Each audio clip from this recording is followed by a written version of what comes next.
about 5 years ago, I found out that my brother was getting married, and I sort of jokingly said to him that as his wedding gift, that I'd like to officiate his wedding and become his celebrant. And then probably a week later, he approached me and he said that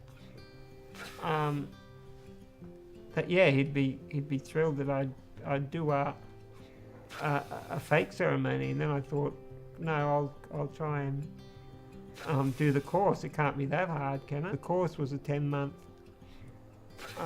course full of assignments, role plays, and basically about how to write ceremonies. And since then I've done 4 weddings. One of the things though I've found that really does help me, there's a lot of signing that you have to do when you're a celebrant, and I haven't got much hand movement anymore or strength to be able to sign documents.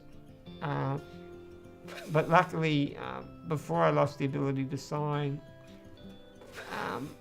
I had saved an image on my computer of my signature, and I was able to quite cheaply get an ink stamp made up with my signature on it. It really gives you a bit more empowerment to have actually your signature that you wrote while you could still do it, and not having people mark an X or your initials like a child.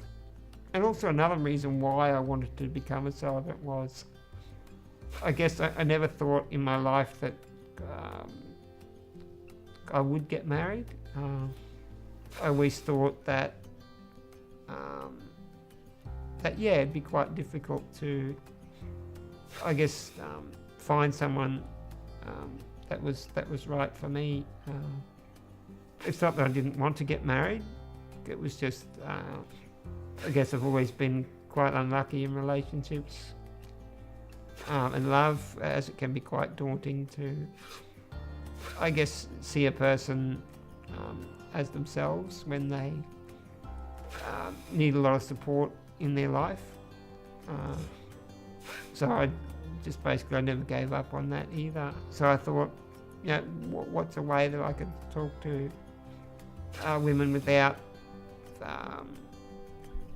without being afraid of what their first opinion of me would be when they saw me. So I went to going online, and it was difficult at first. I was quite embarrassed, not really embarrassed, but a bit not wanting to reveal that how severe my disability was. But then slowly I sort of relaxed it and saw that, there was a lot of women on there that was after something a little bit different. And then after a few years I was lucky enough to meet an amazing woman. Her name's Lauren, and we've been together for 18 months now. And just last month we've been living together for a year as well. There's been a lot of different challenges.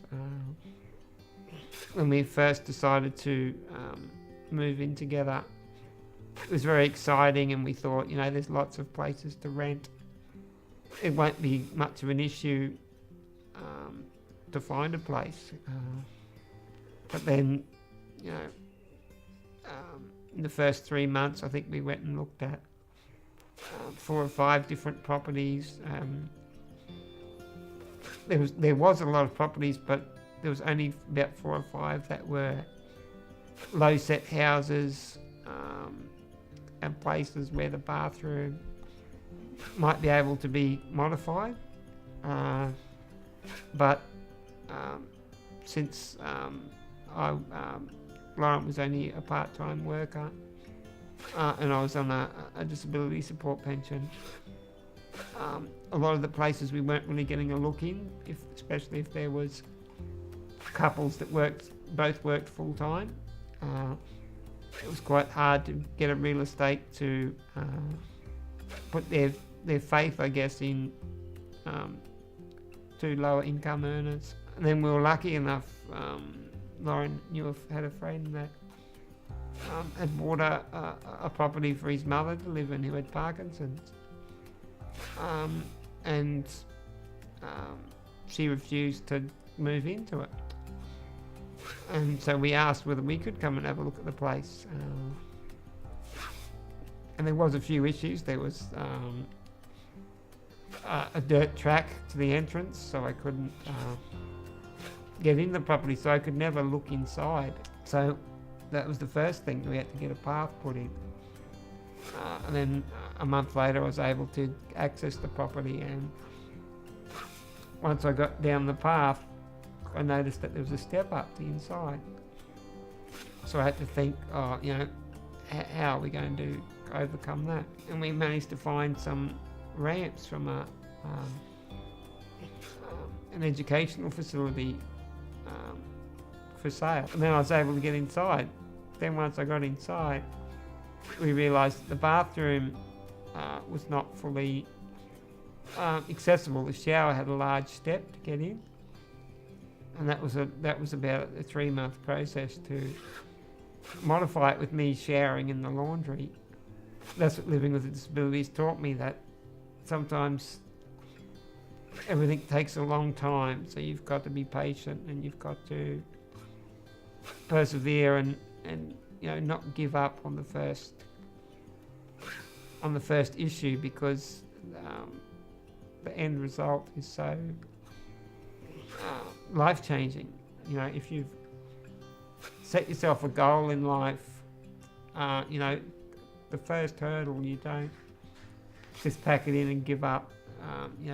Sometimes you've got to fight for things that other people might take for granted, or other people have more time to wait for their goals.